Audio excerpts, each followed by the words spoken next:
कि ये तैयारा जो सियालकोट के पास राफेल बाकायदा तौर के ऊपर तबाह किया गया है, इसे एक खातून पायलट शिवांगी सिंह चला रही थी और उस वक्त की फैंटास्टिक टी पूरी दुनिया के लिए एक सिंबल बन गई। खैर, यहाँ पर किस्सा बिल्कुल ही बदल जाता है। अभिनंदन 2 खातून पायलट शिवांगी सिंह निकली। शिवांगी सिंह का ताल्लुक उत्तर प्रदेश से है और ये दुनिया की वाहिद पहली खातून पायलट हैं जिन्होंने राफेल तैयारे को फिजाओं में उड़ाया।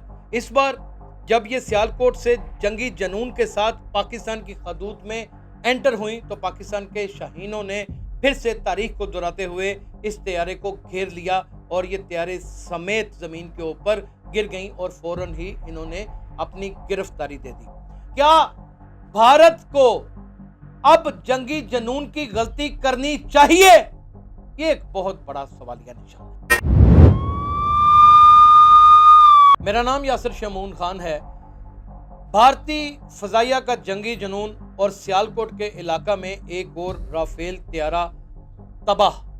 यह तैयारा कैसे तबाह हुआ, इसे कौन चला रहा था, आज के वीलॉग में हम आपको ये बताएंगे। आज के वीलॉग में हम आपको थोड़ा सा माजी में भी ले जाएंगे और 2019 में अभिनंदन वर्तमान के साथ क्या सलूक किया गया वो पूरी दुनिया के सामने है, उसका भी जिक्र करेंगे। ये भी जिक्र करेंगे कि ये तैयारा जो सियालकोट के पास राफेल बाकायदा तौर के ऊपर तबाह किया गया है, इसे एक खातून पायलट शिवांगी सिंह चला रही थी। शिवांगी सिंह कौन है, कहां से ताल्लुक रखती है, इसका मुकम्मल हदूद अरबा भी आपकी खिदमत में पेश करेंगे। 2019 में नाजरीन आपको याद होगा बालाकोट के इलाके में अभिनंदन अपने जंगी जनून के साथ अपने तैयारे को लेकर जब पाकिस्तानी हदूद में दाखिल हुआ तो पाकिस्तानी शाहीनों ने उसे घेर लिया और उसके तैयारे को तबाह कर दिया और उसको मौके के ऊपर गिरफ्तार कर लिया और पाकिस्तान की अवाम ने ठीक ठाक उसकी फेंटी भी लगाई और उसकी खातर तवाज़ा भी की और उस वक्त की फैंटास्टिक टी पूरी दुनिया के लिए एक सिंबल बन गई। यह भी बताता चला जाऊं कि अभिनंदन वर्तमान को फौरन ही जब वापस भेजा गया तो भारतीय हुकूमत ने उसको भारतीय फजाइया से निकाल दिया। फिर निकालने के बाद वीर चक्र का एक खिताब दिया, फिर उसके बाद घर भेज दिया।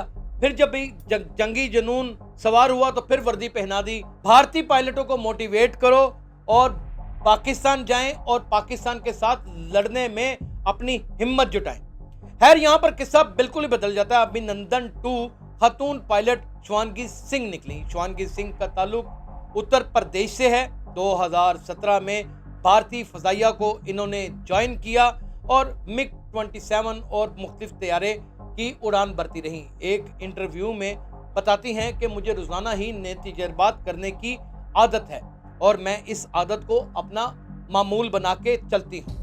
बड़े बड़े कारनामे सर अंजाम देने के बाद पंजाब की स्क्वाड्रन पटियाला में जो राफेल तैयारों की स्क्वाड्रन गिनी जाती है उसका हिस्सा बनी और ये दुनिया की वाहिद पहली खातून पायलट हैं जिन्होंने राफेल तैयारे को फिजाओं में उड़ाया।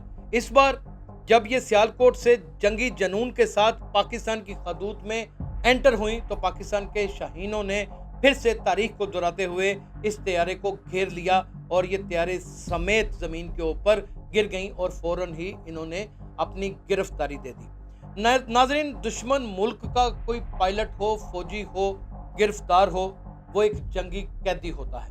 अब वक्त आने के ऊपर जंगी जनून को देखते हुए, भारतीय जंगी जनून को देखते हुए चारों खाने भारत के चित्त करके उसके बाद भी पाकिस्तान खातून पायलट के साथ क्या व्यापार करता है। जाहिर है हमारे यहाँ दीन इस्लाम में खातून की एक खास अहमियत गिनी जाती है, उसका एक खास तकद्दस होता है, उसको जाहिर है एक ग्रेसफुली रखा गया होगा और उसकी आगे की इंफॉर्मेशन जैसे जैसे आएगी हम आपको फराहम भी करेंगे। क्या भारत अब फिर से अभिनंदन 2 को वापस करेगा? क्या फैंटास्टिक टी का शोर एक बार फिर पूरी दुनिया में इसकी गूंज गरज सुनी जाएगी? क्या भारत को अब जंगी जनून की गलती करनी चाहिए? ये एक बहुत बड़ा सवालिया निशान है। अक़वाम आलम इस वक्त इस खित्ते के अंदर इस खतरनाक जंग को और इबरतनाक भारत को मिलने वाली सजा को देखने के बाद इस जंगी जनून के मैदान में कूद पड़ा है और वो किस तरह कूद पड़ा है, 2 महाज खुल चुके हैं। एक सफारतकारी के कि डी एक्सीलेशन करनी चाहिए और मफाहमत के साथ बैठकर अब इस जंग को ख़त्म करना चाहिए। भारतीय तर्जुमान फौज सोफिया कुरैशी ने अभी थोड़ी देर पहले एक बयान दिया है कि हम मजीद लड़ना नहीं चाहते, अगर इस बात की इंश्योरेंस हो कि अब पाकिस्तान हमें मजीद मज़ा नहीं चखाएगा।